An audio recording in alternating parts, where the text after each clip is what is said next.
Hello friends, मेरा नाम संस्कार दुबे है और आज हम एक टॉपिक डिस्कस करने वाले हैं जो कि किसी भी लॉयर के लिए या फिर किसी भी कोई भी ऐसा स्टूडेंट जो कैरियर अपना लॉ में बनाना चाहता है, जो किसी भी प्रकार का लॉ एंट्रेंस टेस्ट देना चाहता है, जैसे क्लैट हो गया, एमएचसीटी हो गया, सीयूईटी में भी बहुत से लॉ कॉलेजेस होते हैं। तो कोई भी स्टूडेंट हो या फिर कोई भी लॉयर जिसने अभी अभी करियर अपना स्टार्ट किया हो, तो ये टॉपिक उसके लिए बहुत ज़्यादा इंपॉर्टेंट होता है। तो आज का हमारा टॉपिक रहेगा टॉर्ट्स।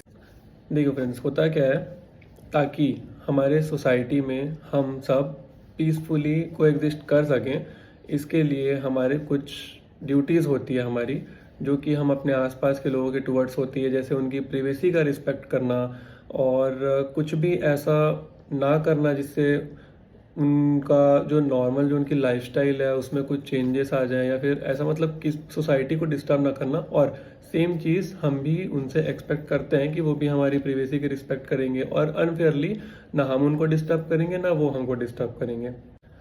तो ये जो राइट्स होते हैं, इन सब से डील करने का काम करता है टॉर्ट्स। टॉर्ट्स डील करता है इस तरीके के जो छोटे मोटे सिविल राइट्स होते हैं, जो सिविल मैटर्स होते हैं, उनसे डील करता है हमारा टॉर्ट्स। तो टॉर्ट जो वर्ड है वो डिराइव कहाँ से हुआ, वो आया कहाँ से?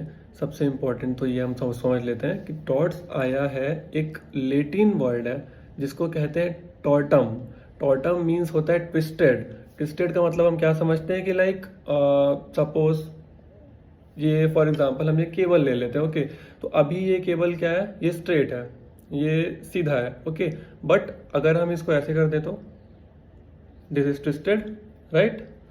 तो होता यही है, टॉर्ट का मतलब यही होता है कि anything which is not straight, which is twisted, and basically we can also equate that which is not right, which is unlawful, and which is मतलब the act that violates the basic rights of people is basically, वो क्या कह सकते हैं हम torts को, okay.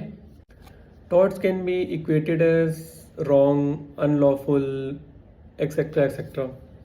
तो basically torts की आप एक डेफिनेशन भी ले सकते हो कि टॉर्ट्स का डेफिनेशन ये लिख सकते हो कि torts are civil wrong that the injured party can see the legal redressal for.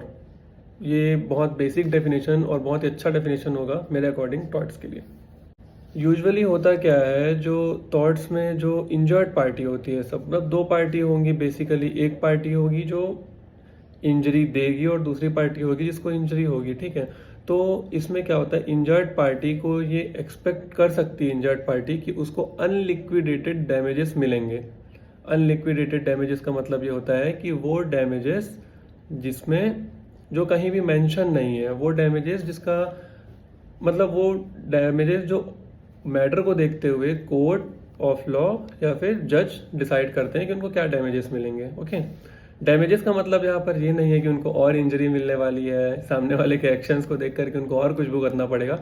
Damages का मतलब लॉ में ये होता है कंपनसेशन। जो कंपनसेशन मिलता है उसे डैमेजेस कहा जाता है। किसी भी इंसान को कोई डैमेज होता है, उसके बाद उस इंसान को क्या होता है, सामने वाली पार्टी से या फिर जिससे भी उससे इंजरी हुई है या फिर डैमेज हुआ है, उससे उसको अपने नुकसान का डैमेजेस मिलता है। डैमेजेस मतलब कंपनसेशन मिलता है। वो किसी भी तरीके का हो सकता है, पैसे अगर नुकसान हुए तो पैसे से कंपनसेशन हो सकता है, जमीन जायदाद के केसेस में होता है कंपनसेशन, और अलग अलग तरीकों से कंपनसेशन होता है। तो here the term damages means compensation, okay. अब क्या होता है कि टॉर्ट्स में दो पार्टीज का होना तो बहुत ज़्यादा कंपलसरी है। तो उसमें एक पहली पार्टी होती है जिसको हम बोलते हैं प्लेंटिफ। प्लेंटिफ का मतलब होता है पीड़ित। सबसे सिंपल डेफिनेशन होता है प्लेंटिफ का मतलब पीड़ित। पीड़ित मतलब जिसके साथ गलत हुआ है, वो होता है हमारा प्लेंटिफ। प्लेंटिफ के लिए दो बेसिक चीज़ें होती हैं। एक पहला इंजर्ड पार्टी, पहला टर्म उसको कहा जा सकता है, और दूसरा टर्म ये कहा सकता है कि जो पार्टी जा करके केस फाइल कराती है, वो होती है इंजर्ड पार्टी, ओके। वो होता है प्लेंटिफ। और दूसरा जो होता है, दूसरी पार्टी जो होती है, वो होता है डिफेंडेंट। डिफेंडेंट मतलब कि जो डिफेंड करता है उस केस को, जिसने इंजरी दी होती है, प्लेंटिफ के अकॉर्डिंग जिसने इंजरी दी होती है, वो होता है डिफेंडेंट।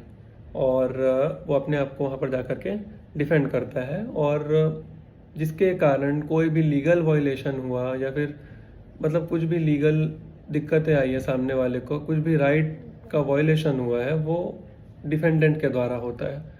तो डिफेंडेंट का जो डिफेंडेंट होती है वो सेकंड पार्टी होती है और प्लेंटिव जो होता है वो फर्स्ट पार्टी होता है। ओके, ये दो टर्म तो मेरे को लगता है बहुत काफ़ी अच्छे से क्लियर हो गए होंगे। तो अब हम टॉर्ट्स के एसेंशियल समझ लेते हैं। ओके, तो एसेंशियल ऑफ टॉर्ट्स में आप पहला समझ लीजिए कि एक्ट और ओमिशन। एक्ट और ओमिशन जो कि किया जाता है डिफेंडेंट के द्वारा।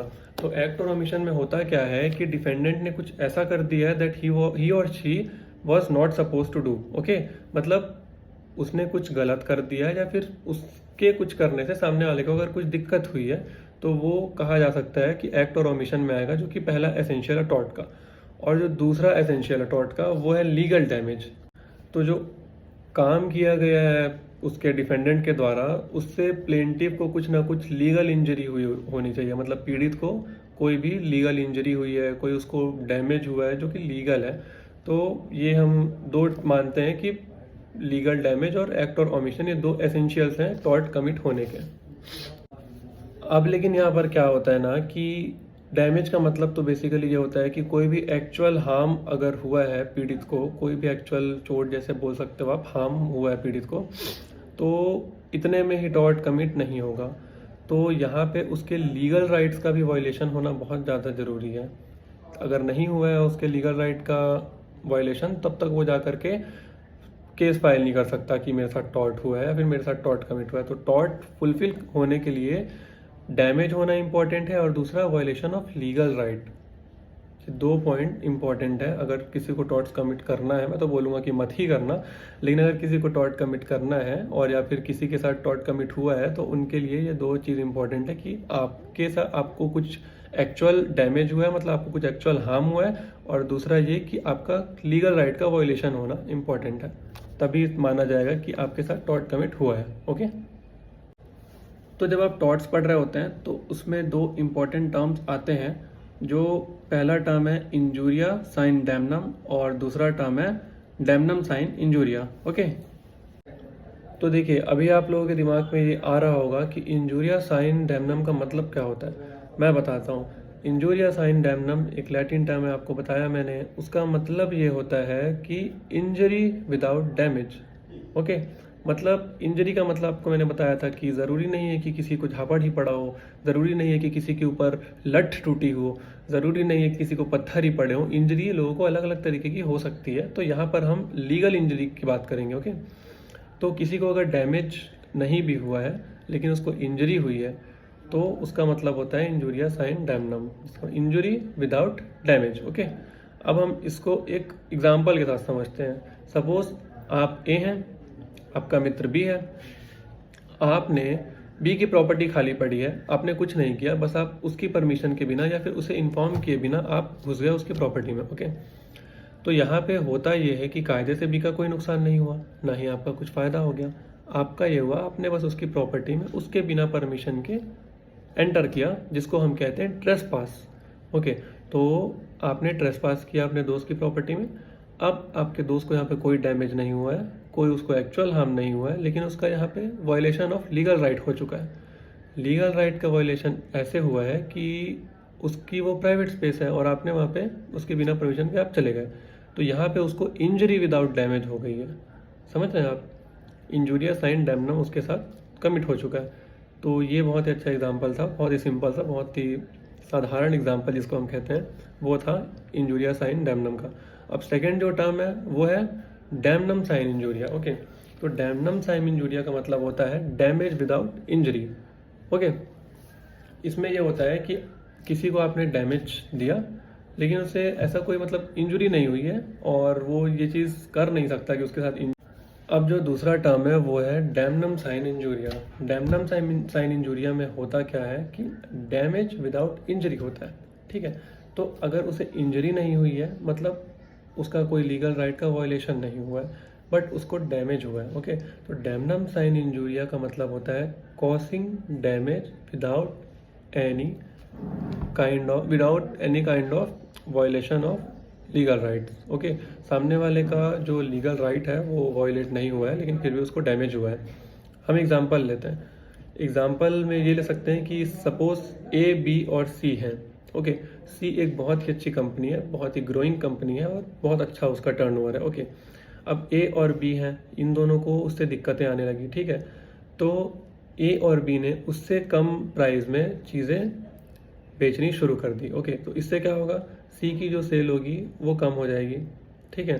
सी के यहाँ जाना बंद कर देंगे लोग, उनको सस्ता माल मिलेगा ए और बी के यहाँ, तो ए और बी के पास जाएंगे। और ए ने क्या किया यहाँ पर, सी को ए ने डैमेज दिया है।